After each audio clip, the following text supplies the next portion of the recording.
एक गांव में एक छोटा सा लड़का रहता था जिसका नाम अर्जुन था। अर्जुन पढ़ाई में बहुत तेज था, लेकिन उसकी एक समस्या थी। वह हमेशा समय की कीमत नहीं समझता था।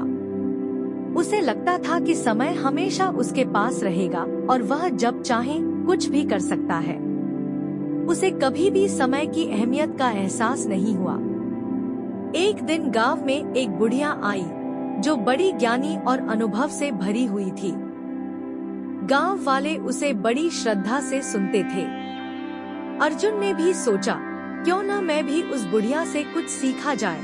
उसने बुढ़िया से मिलने का निश्चय किया और उसके पास पहुंचा।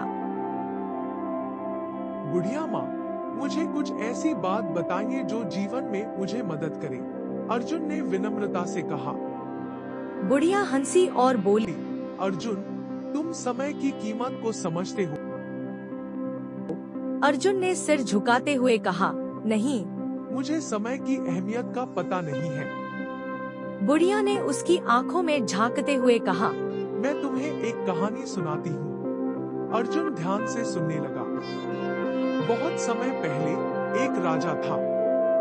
वह अपने राज्य के सभी कामों में व्यस्त रहता था, लेकिन उसे हमेशा लगता था कि उसके पास समय की कमी है।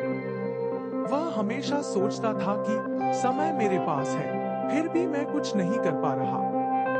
एक दिन उसे एक ज्ञानी संत से मिलने का अवसर मिला। राजा ने संत से पूछा, हे ज्ञानी, क्या मुझे समय की कीमत को समझने का कोई तरीका है? संत मुस्कुराए और राजा से कहा, मैं तुम्हें एक खेल खेलवाता हूँ। राजा को यह खेल अजीब सा लगा, लेकिन उसने संत की बात मानी। संत ने राजा से कहा, तुम्हें एक दिन का समय मिलेगा और तुम उस दिन में जितना चाहे उतना कुछ कर सकते हो।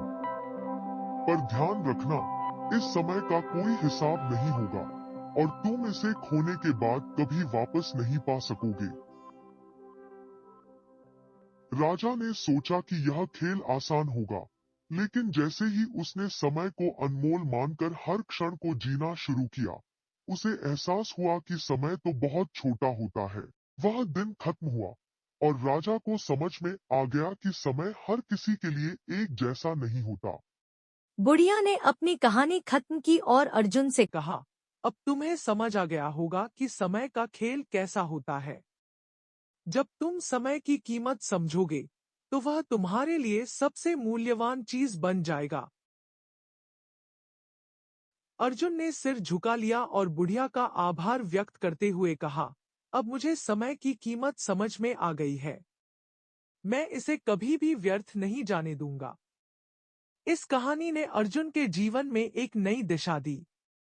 उसने समय का सदुपयोग करना शुरू कर दिया और धीरे धीरे वह अपने कामों में और भी कुशल हो गया। समय की कीमत को समझकर उसने अपनी पढ़ाई, खेल और अन्य कार्यों में संतुलन बनाए रखा और सफलता की ओर बढ़ता चला गया।